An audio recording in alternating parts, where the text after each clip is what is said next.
Morning student, आज हम आपकी हिंदी की दूसरी बुक भारत की खोज का फर्स्ट चैप्टर पढ़ रहे हैं। हमने हमारी हिंदी की बुक बसंत के 2 चैप्टर पढ़ लिए हैं। सिलेबस रिवाइज हो चुका है और टेस्ट भी हो गए हैं। जो आज हम भारत की खोज शुरू करने जा रहे हैं, इसके लेखक के बारे में मैं आपको बता देती हूँ। इसके लेखक हैं पंडित जवाहरलाल नेहरू, जिनका जन्म 14 नवंबर 1889 को हुआ था और इनके जन्म दिवस को बाल दिवस के रूप में भी हम मनाते हैं। ये हमारे देश के प्रथम प्रधानमंत्री थे। अहमदनगर का किला, उन्होंने यह बुक लिखी है जिसमें भारत की खोज के बारे में बताया गया है कि उन्होंने क्या क्या फाइट की थी अंग्रेजों के खिलाफ। इसके बारे में इस बुक में हम पढ़ने को मिलेगा। अहमदनगर किले के बारे में हम जान लेते हैं कि अहमदनगर का किला 18 मीटर ऊंचा है और इस किले का निर्माण 15वीं और 16वीं शताब्दी में अहमद निजाम शाह ने करवाया था। भारत छोड़ो आंदोलन के दौरान इस किले में कई नामी नेताओं को रखा गया, यानी इस किले में एक जेल थी जहाँ पे इन नामी नेताओं को रखा गया था। महाराष्ट्र राज्य में अहमदनगर जिला है। इसके अंतर्गत कई छोटे क्षेत्र आते हैं। इसमें यह शहर सीना नदी के तट पर बसा हुआ है। इस किले में भारत छोड़ो आंदोलन के दौरान जवाहरलाल नेहरू और उनके साथ कई फ्रीडम फाइटर को कैदियों के रूप में रखा गया था। यह 13 अप्रैल 1944 को जब लिखी थी जवाहरलाल नेहरू ने, जबकि बता रहे हैं वो, यह मेरी 9वीं जेल यात्रा थी। अब लेकर कह रहे हैं कि मेरी 9वीं जेल यात्रा थी, मतलब मैं 9 बार जेल जा चुका था। हमारे यहाँ आए 20 महीने से भी अधिक समय हो चुका था, उन्हें काफ़ी महीने हो चुके थे यहाँ आए हुए।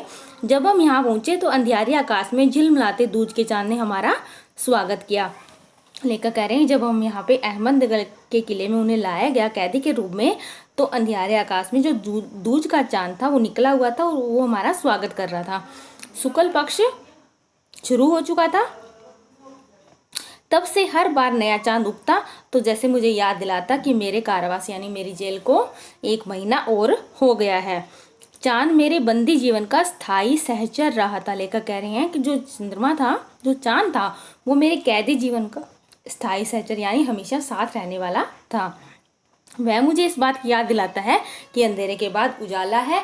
जिस तरह आकाश में अंधेरा होने के बाद चंद्रमा निकलता है और चारों तरफ रोशनी होती है, उसी तरह मेरे जीवन में जो अंधेरी रात है उसके बाद नया उजाला अवश्य आएगा। लेखक कह रहे हैं कि दूसरी जेलों की तरह यहाँ अहमदनगर के किले में मैंने बागवानी करना शुरू कर दिया। मैं रोज कई घंटे तपती धूप में फूलों के लिए क्यारियाँ बनाने में बिताने लगे। वो अपनी जेल की जो जीवन था, कैदी जीवन था उनका, उसमें वो बागवानी करने लगे थे। मिट्टी बहुत खराब थी, पथरीली और पुराने मलबे और अवशेषों से भरी हुई। यहाँ पे पथरीली मिट्टी थी, पुराना मलबा था, यानी कि जो पुराने मकान गिर जाते हैं वहाँ पे मलबा था और अवशेष काफ़ी टुकड़ियाँ भरी हुई थी। यह इतिहास, चूँकि यह इतिहास स्थल है, इतिहास स्थल यहाँ ने काफ़ी इतिहास की बातें हुई है यहाँ पे, इसलिए अतीत में इसने कई युद्ध राजमहल की दुर्भी संधियाँ देखी है कि इसने अतीत में काफ़ी युद्ध देखे हैं इस जगह ने, और राजमहलों का बुरा हाल जो गिर जाते हैं अवशेष वो देखा इन्होंने। यहाँ का इतिहास बहुत पुराना नहीं है, घटनाओं की दृष्टि से इसकी कोई विशेष अहमियत भी नहीं है। वो कह रहे हैं कि यहाँ की कोई विशेष अहमियत नहीं है, काफ़ी जगहों की होती है लेकिन इसकी ज़्यादा नहीं है। पर इससे जुड़ी उन्हें एक ही घटना याद आती है। वो कहते हैं जान बीबी नाम की एक सुंदर महिला के साहस की कहानी, जिसने इस किले की रक्षा के लिए अकबर की शाही सेना के विरुद्ध हाथ में तलवार उठाकर अपनी सेना का नेतृत्व किया, पर अंत में उसकी हत्या उसके अपने ही आदमी के द्वारा हो गई। उन्होंने कहा चांद बीबी नाम की सुंदर महिला थी जिसने इस किले को बचाने के लिए अकबर की जो शाही सेना थी उसके विरुद्ध वो लड़ी थी, पर हत्या उनके ही अपने आदमी ने कर दी थी। खुदाई के दौरान हमें जमीन की सतह के बहुत नीचे दबे हुए प्राचीन दीवारों के हिस्से और कुछ गुंबदों और इमारतों के ऊपरी हिस्से मिले। लेकर कह रहे जब हमने खुदाई की तो हमें जमीन की सतह से यानी नीचे से बहुत पुराने दीवारों के हिस्से, जब दीवार गिर जाती है उनके हिस्से, और कुछ गुंबद यानी जो महल होते हैं उनके ऊपरी हिस्से काफ़ी वहाँ पे मिले। हम बहुत दूर नहीं जा सके, यानी ज़्यादा खुदाई नहीं कर सके, क्योंकि न तो अधिकारियों से इसकी मंजूरी मिली थी और न ही हमारे पास इस काम को जारी रखने के साधन, यानी वो ना तो बड़े अधिकारी उनकी परमिशन दे रहे थे और जो खुदाई करनी थी उसके लिए बड़े साधन चाहिए थे वो उनके पास नहीं थे। अब मैंने कुदाल छोड़कर हाथ में कलम उठा लिया। वो कह रहे हैं मैंने लिखने के लिए कलम उठा ली, अब वो मैंने खुदाई का काम छोड़ दिया। पर जब तक आज़ाद नहीं हो जाता और कर्म के माध्यम से वर्तमान को अपने अनुभव का हिस्सा बना लेता, मैं उसके बारे में नहीं लिख सकता। वो कह रही हैं कि मैं अब लिखूं क्या, क्योंकि अभी तक मैंने आज़ादी नहीं पाई है और अभी तक मुझे ऐसा अनुभव नहीं हुआ है जिसको मैं अपने शब्दों में बयान करूं, शब्द कलम के द्वारा लिख पाऊं।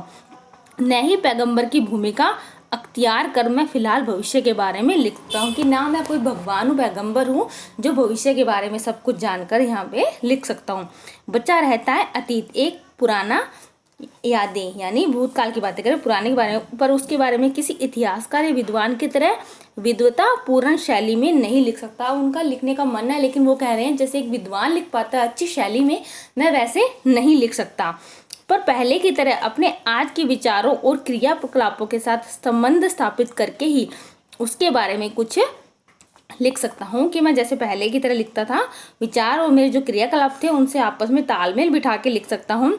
गेटे ने एक बार कहा था कि इस तरह का इतिहास लेखन अतीत के भारी बोझ के एक सीमा तक राहत दिलाता है। वो कह रहे हैं कि जिस तरह मैं अतीत के बोझ से दबा हुआ हूँ, अगर मैं कुछ लिखूंगा तो वह बोझ मुझसे उतर जाएगा, मुझे ऐसा लगता है।